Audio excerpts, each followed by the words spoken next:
User defined function के आगे question देख रहे हैं। इसमें अगला है write a function that takes an integer argument and doubles it. यानी ये फंक्शन जो है इंटीजर आर्गुमेंट लेने वाला है और उसे डबल कर देगा। तो function does not return a value, return नहीं करता है। अब देखिए, अगर कोई आर्गुमेंट आप भेज रहे हैं और उसे डबल करना है और ये रिटर्न भी नहीं कर रहा है, इसका मतलब आप उसको कॉल बाय वैल्यू करेंगे या कॉल बाय रेफरेंस करेंगे। पहली चीज तो ये होती है। दो इसके आंसर हो सकते हैं। अगर इसको इस तरीके से समझा जाए इस सवाल को कि आर्गुमेंट को डबल किया जाए और वो डबल जो है हमेशा रहे, मतलब जैसे a है, a अगर 2a हो गया या a स्क्वायर हो गया, तो ये जो a स्क्वायर है ये हमेशा रहे, या फिर केवल प्रेजेंटेशन के पर्पस के लिए आप उसको डबल करके दिखा दें। दोनों तरीके हो सकते हैं। तो हम कॉल बाय वैल्यू वाला आंसर लेते हैं। इसमें क्या करेंगे, वॉइड मेन बनाएंगे, इंट a, एंटर a कराएंगे, यूजर से बोलेंगे a करिए और ये फंक्शन में भेज देंगे। फंक्शन से ये जाएगा b is equal to a into a करके आप b को प्रिंट कर देंगे। बस ये डबल हो गया। इसमें देखिए कोई रिटर्न नहीं हो रहा है, केवल आर्गुमेंट ले रहा है और स्क्वायर करके दे रहा है। बल्कि मैं बताऊं, ये जो डबल है इसको इस तरीके से समझा जा सकता है कि आपको स्क्वायर करना है या डबल करना है। डबल करना है तो 2a होगा केवल, और अगर स्क्वायर है तो a स्क्वायर होगा। तो ये तभी आएगा जब स्क्वायर है। डबल का इसका अगर लिटरल मीनिंग ले तो 2 इंटू a होगा बस। Write a function that takes two arguments and return 0 if both the arguments are equal. एक फंक्शन तो दो आर्गुमेंट लेने वाला है, अगर दोनों इक्वल होंगे तो ये रिटर्न करेगा 0। ये फंक्शन रिटर्न करेगा -1 अगर पहला आर्गुमेंट स्मॉलर होगा दूसरे से, 1 करेगा अगर ये जो सेकंड आर्गुमेंट है वो छोटा हो जाएगा पहले से। तो 0, -1 और 1 रिटर्न कराना है, ऐसा फंक्शन लिखना है। उस फंक्शन में दो वैल्यू भेज देंगे। तो उसका फंक्शन इस तरीके से होगा, इंट fun, कैरेक्टर a भेज दीजिए, कैरेक्टर b भेज दीजिए, क्योंकि उन्होंने कहा कैरेक्टर भेज दीजिए। आप जानते हैं कैरेक्टर जो होते हैं वो इंटीजर ही होते हैं एक तरीके से, तो आप डायरेक्ट उनको इक्वेट करा सकते हैं। If a is equal to b, आप डायरेक्ट इक्वेट करा दीजिए, a equal to b return 0। Else if use करिएगा, else if a less than b return -1, else if a greater than b return 1। अब देखिए main में कैसे call होगा ये। आप character a b result RES में रख लीजिए, क्योंकि ये जो फाइनल इसका रिजल्ट आएगा वो हम इंट में ले लेंगे, क्योंकि 0, -1 और 1 ये इंटीजर की श्रेणी में आते हैं। यूजर से बोलेंगे कि पहला कैरेक्टर एंटर करिए, C इन A ले लेंगे। यूजर से बोलेंगे दूसरा कैरेक्टर एंटर करिए, B में ले लेंगे। और ये fun यानी कि फंक्शन में हम A और B पास कर देंगे और रिजल्ट में शो कर देंगे। अगला है write a function to take an integer argument and return 0 if the given number is prime, otherwise number equal to -1। तो इसका हमने पहले भी जो लॉजिक देखा है उसमें पहले तो यहाँ मेन बता दूं आपको, यूजर से पहले एंटर कराइए कि आप नंबर एंटर करिए, सीन में एंटर ले लीजिए और उसको इस प्राइम फंक्शन में भेज दीजिए। अगर ये रिजल्ट हमारा 0 आता है प्राइम, अगर 0 हम, क्योंकि यहाँ 0 -1 रिटर्न करने वाले हैं, अगर ये 0 आता है तो हम बोलेंगे प्राइम। अगर नहीं, 0 के अलावा कुछ भी आता है, चाहे -1 आए चाहे कुछ भी आए, वो नॉट प्राइम हो जाएगा। तो प्राइम चेक कराने का तरीका ये होता है, प्राइम नंबर जो होता है, जैसे 2 है, 3 है, 5 है, 7 है, ऐसे सारे नंबर है, 19 है, 13 है, तो ये सारे नंबर वो हैं जो या तो खुद से डिवाइड होते हैं या 1 से डिवाइड होते हैं। प्राइम नंबर वो होते हैं। तो हम क्या करेंगे, 2 से शुरू करते हैं, 2 से डिवाइड करना शुरू करते हैं, जो भी नंबर यूजर डाले, और 2 से डिवाइड करते करते n/2 तक जाएंगे, क्योंकि आगे तक जो नंबर, जैसे मान लीजिए आप 1 to 10 कराना चाहते हैं, है ना, अगर इसमें से आप चेक कराना चाहते हैं, कोई भी नंबर आप भेज दीजिए, ये नंबर आपका प्राइम है कि नहीं। तो 2 से शुरू करते हैं, मान लीजिए 9 भेजा, तो 9 को 2 से किया और फिर 9 को 3 से किया, यहीं पे पता चल गया कि ये प्राइम नहीं है। ऐसे ही 2, 3 जो भी नंबर होगा, अगर n/2 तक, मतलब आधा ही उसकी यहां से तक आधा ही करा दे, तब भी आपका पता चल जाएगा प्राइम है कि नहीं। तो ये पूरे n तक जाने की आवश्यकता नहीं है, ध्यान रखिएगा, पूरे n तक जाने की आवश्यकता नहीं है। प्राइम में हमेशा n/2 तक जाते हैं, क्योंकि वहीं पे आपको पता लग जाता है। Those numbers are actually repeated, you know, the numbers are repeated. अगर जैसे 5 है तो 10 है, तो 10 क्या होता है, 5 into 2 ही तो होता है। तो ये रिपीटेशन हो गया, तो उतने लेवल तक जाने की जरूरत नहीं, अब आधे तक चेक कर लीजिए, वो एक ही बात है। अब है n मॉड्यूलो i, यानी जो भी नंबर आएगा उसका मॉड्यूलो i करिए। किससे, जो भी नंबर n आ रहा है उसको 2 से लेकर n/2 तक जो भी नंबर आ रहे हैं उनसे मॉड्यूलो निकालिए। मॉड्यूलो का मतलब क्या है कि रिमाइंडर। अगर रिमाइंडर 0 आ जाता है तो आप बोलेंगे f = 1 और यहाँ पे चले जाएंगे LB, गो टू LB। और एलपी में जाके क्या होगा, एफ 0 है यानी कि ये 0 है तो बोलेंगे हाँ साहब ये बिल्कुल प्राइम है, अदरवाइज नहीं प्राइम है, क्योंकि ये रिटर्न करेगा 0 और ये 0 हम यहाँ लेंगे, रिटर्न करेगा -1 हम यहाँ पर यहाँ लेंगे, मतलब इस आरएस में लेंगे, आरएस से चेक कराएंगे। अगला है write a function to receive an integer array, its size and character plus and minus. By default the character should be plus, by default character plus होना चाहिए। For the character plus the function returns the sum of positive numbers stored in an array for the character minus. The function returns the sum of negative numbers stored in the array. तो ये जो सवाल है इसमें पहले समझिए हमने किया क्या। ये मेन है हमारा, हमने एक एरे लिया 20। फिर से मैं आपको बताता हूँ, अगर क्वेश्चन अगर थोड़ा सा जल्दी में बता दिया हूँ मैं, तो एक फंक्शन है जो रिसीव करता है एक एरे, उसका साइज और एक कैरेक्टर।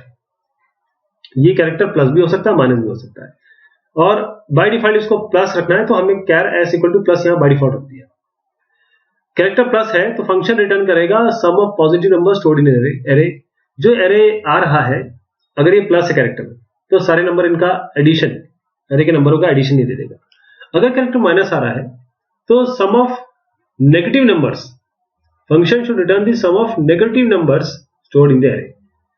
तो अगर ये आएगा तो हमको सम करना है पॉजिटिव नंबर्स का, प्लस आएगा तो, और अगर नेगेटिव आएगा तो सम ऑफ नेगेटिव नंबर्स। तो क्या करिएगा, सबसे पहले आप यूजर से बोलिए साहब डायमेंशन क्या है, हमने तो ये 20 इनिशियलाइज किया है, डायमेंशन बोलता पूरे 20 था, 20 ले लीजिए, वो कहता है 5 तो 5 ले लीजिए। 0 से लेकर 5 तक इस एरे को चलाइए, यूजर को बोलिए कि एंटर एनी इंटीजर पॉजिटिव या नेगेटिव, वो -20 भी डाल सकता है, -21 भी डाल सकता है, -53 भी डाल सकता है, कोई भी नंबर डाल सकता है, 56 भी डाल सकता है, 53 भी डाल सकता है, कोई भी नंबर डाल सकता है जो पॉजिटिव या नेगेटिव कोई भी। अब फंक्शन में पास कर दीजिए इसको ARR, इस एरे को आप जानते हैं कैसे पास करते हैं, केवल इसका नाम पास करते हैं और कुछ पास करने की जरूरत नहीं, क्योंकि ARR जो होता है ऑलरेडी ये एक एड्रेस है पहले नंबर का। फिर DN क्या है, जो आपका साइज है, जो यूजर से लिया आपने साइज वो भेज दिया, ये सम ऑफ ऑल पॉजिटिव इंटीजर्स हो गए DN। अब अगर आप देखिए कि ये आप जब भेजेंगे तो पॉजिटिव इंटीजर होगा, क्योंकि बाय डिफॉल्ट ये प्लस लेता है, जो आपका फंक्शन है बाय डिफॉल्ट प्लस लेगा, तो आपको तीसरा पैरामीटर भेजने की जरूरत नहीं। अगर आपको नेगेटिव इंटीजर चाहिए तो फंक्शन में ARR DN और यहां माइनस भेजिए, क्योंकि यहां पर आपको माइनस भेजने की आवश्यकता है। S में आप शो कर दीजिए कि पॉजिटिव इंटीजर्स और S2 में शो कर दीजिए कि नेगेटिव इंटीजर। तो अब ये फंक्शन के बारे में देखते हैं, फंक्शन के अंदर जाके क्या हुआ है। पीछे जाते हैं, यहां पर क्या हुआ है, हमने एरे भेजा, n भेजा, साइज ये कैरेक्टर भेजा। सम, जब भी हम सम करते हैं तो मैंने आपको बताया था कि सम को हमेशा 0 लेते हैं, इनिशियलाइज 0 से करते हैं, तो सम इक्वल टू 0 हो गया। 0 से लेकर n तक जो भी जितने भी n भेजे उन्होंने नंबर भेजे, इक्वल टू नहीं होगा, ध्यान रखिएगा, क्योंकि यहां 0 से शुरू किया है। i इक्वल टू 0 से i लेस देन n तक i प्लस प्लस। अब आप s, अगर ये कैरेक्टर s प्लस है, कैरेक्टर को ऐसे सिंगल कोड से मतलब इक्वेट करते हैं, इक्वालिटी उसकी ऐसे चेक करते हैं। अगर इस इफ के अंदर यदि a i ग्रेटर देन 0 है, यदि नंबर पॉजिटिव है तो आप sum is equal to sum plus i कर देंगे। अदरवाइज आप क्या बोलेंगे, अगर ai लेस देन 0 है तो sum is equal to sum plus ai, ये पॉजिटिव के लिए नेगेटिव के लिए, और रिटर्न कर देंगे सम। तो ये सम हो जाएगा आपका, एक बार पॉजिटिव नंबर के लिए, एक बार नेगेटिव नंबर के लिए। अगला है write a function that takes a character argument and print it number of times equal to the number of times function has been called to the point.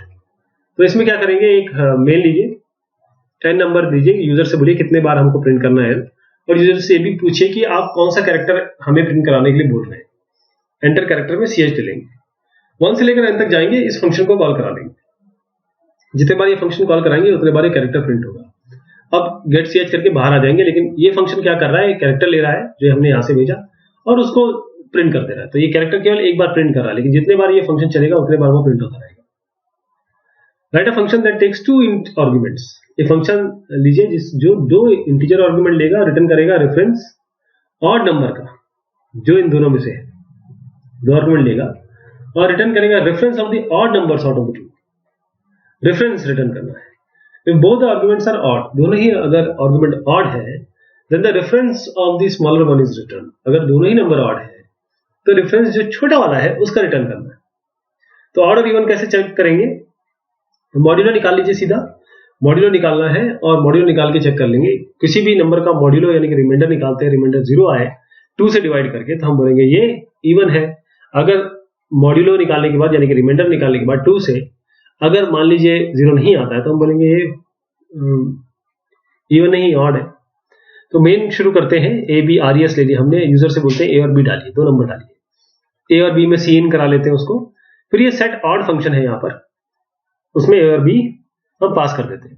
ध्यान दीजिएगा ये रेफरेंस उन्होंने कहा है रिटर्न अ रेफरेंस, तो ये reference पास करेगा ए और बी का, तो ये लेंगे भी हम, इसको देंगे भी रेफरेंस से, यानी ए और बी है तो यहाँ पर एम्परसेंट है, एम्परसेंट बी। ये ए और बी और ये ए और बी अलग अलग है, नाम आप एक ही रख सकते हैं, लेकिन कोशिश करिए कि जैसे इसको ए बी लिया है तो इसका नाम अलग दीजिए, क्योंकि ये फंक्शन है, ए और बी से मैच हो सकता है कभी कभी, तो आप इसका नाम अलग ही रखिएगा, इसको एक्स वाई कर सकते थे।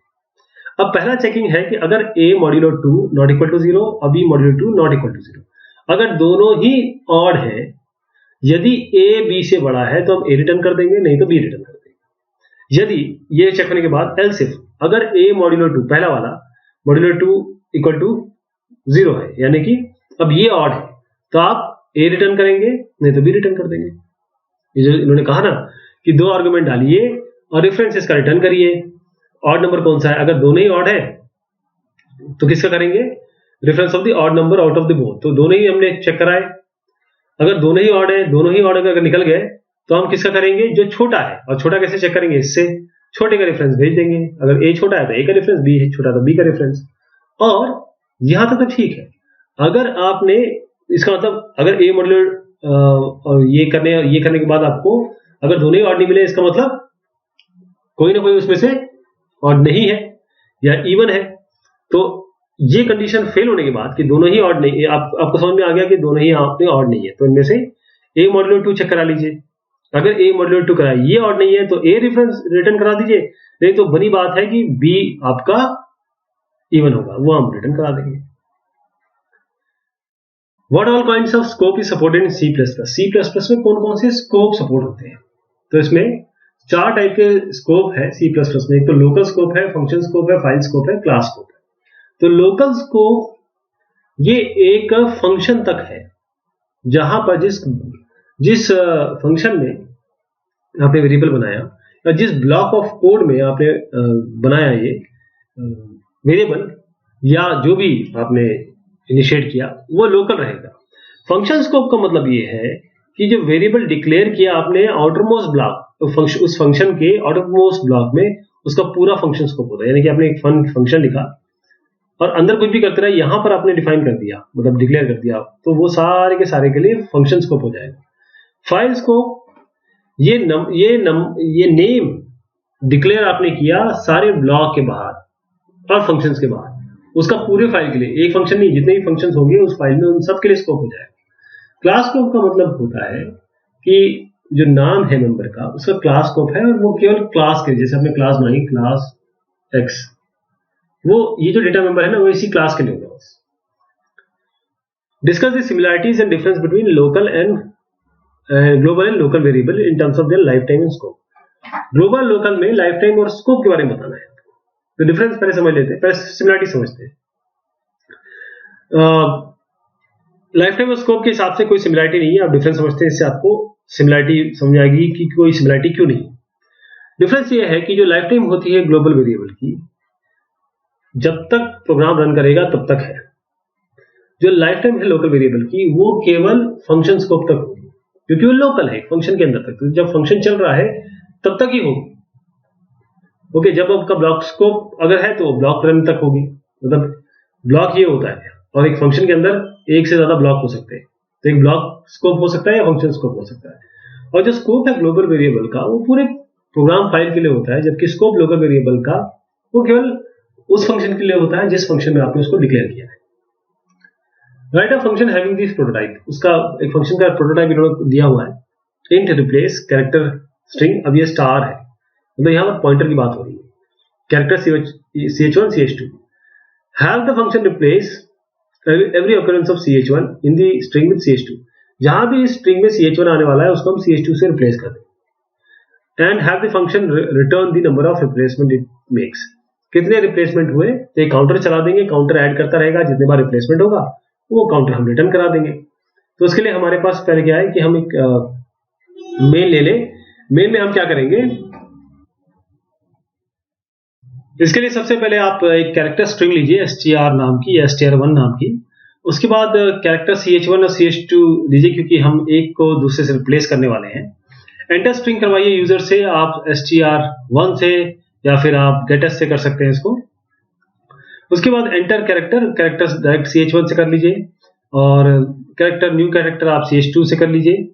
फिर इस रिप्लेस फंक्शन को बना के, अभी हम बना रहे हैं इसको, आप पहले str1 पास कर दीजिए, फिर ch1, फिर ch2, और जो भी रिजल्ट आएगा वो res में करके हम यहाँ पर दिखा देंगे कितने रिप्लेस हुए।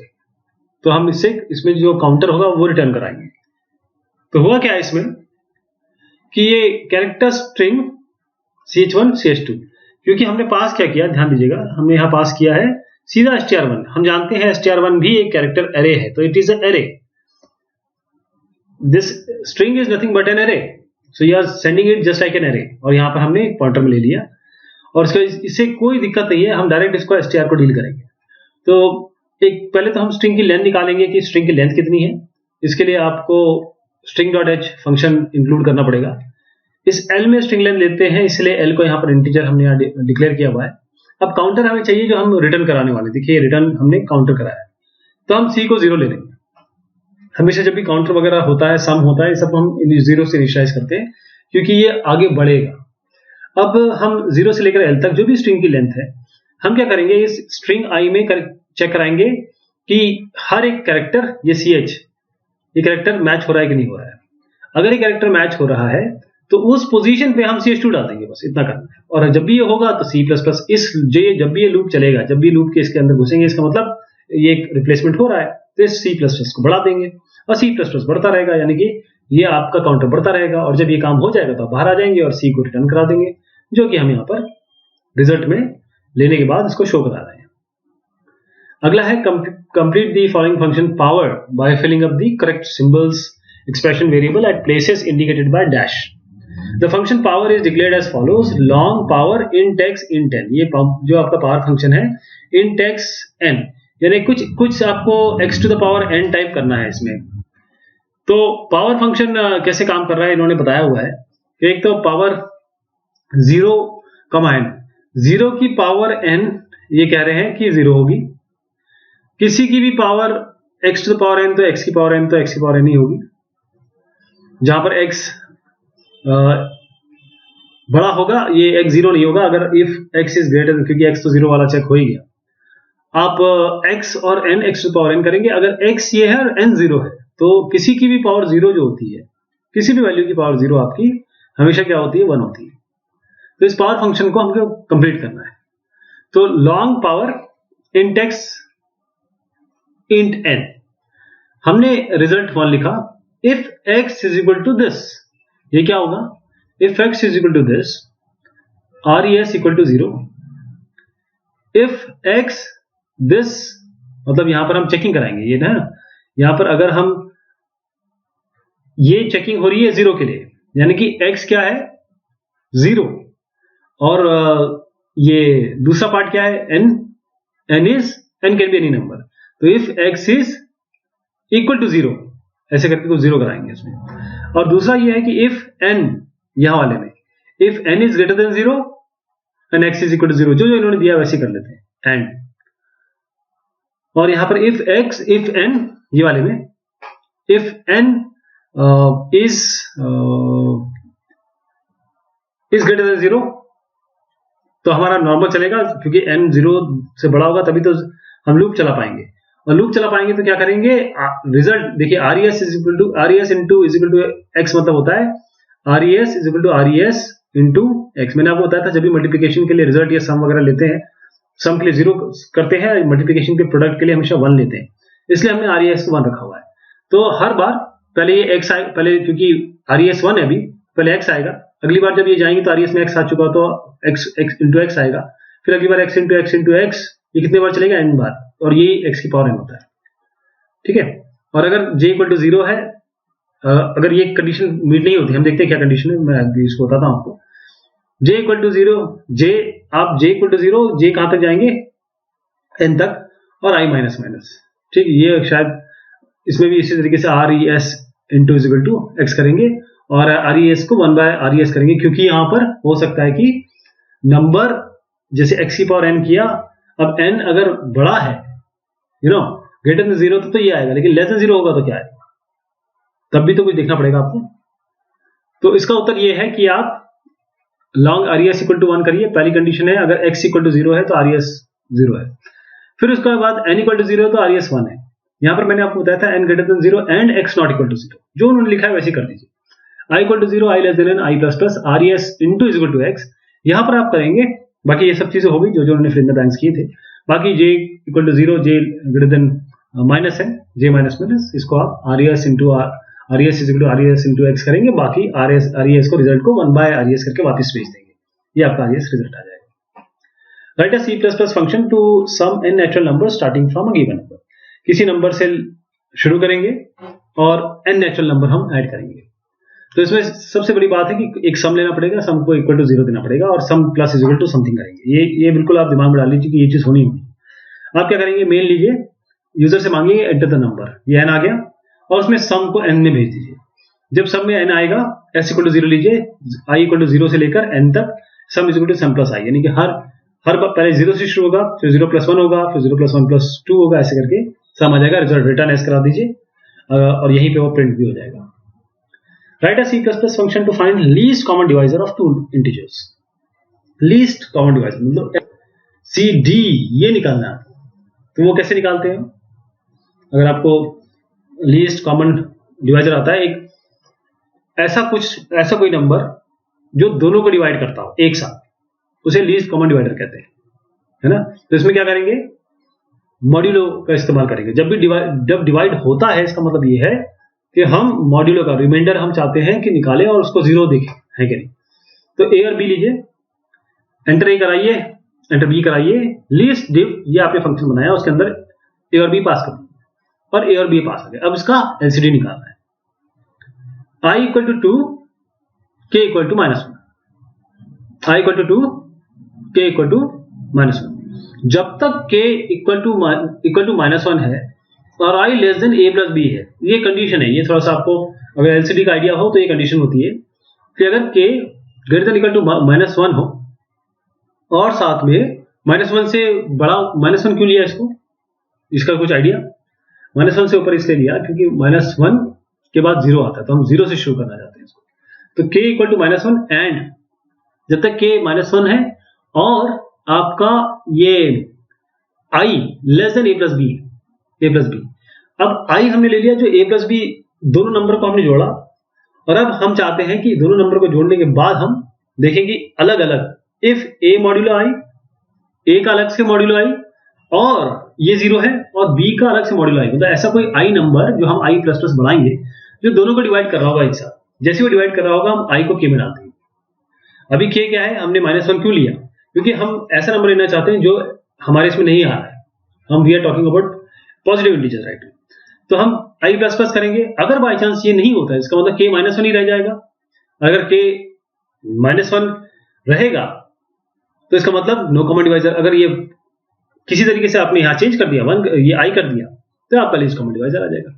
आपको करना क्या है, बस लीस्ट कॉमन डिवाइजर में ये सब इसलिए है कि हम कंडीशन मीट करा सकें। इससे कोई तात्पर्य मतलब लेना देना नहीं। लेना देना ये है कि आप दो नंबर लीजिए, ये और ये, उन दोनों का अलग अलग जो भी लूप चलाते रहिए और डिवाइड करते रहिए। जो दोनों से डिवाइड हो जाए एक बार में वो आपका हो जाएगा। बस इतना समझ लीजिए।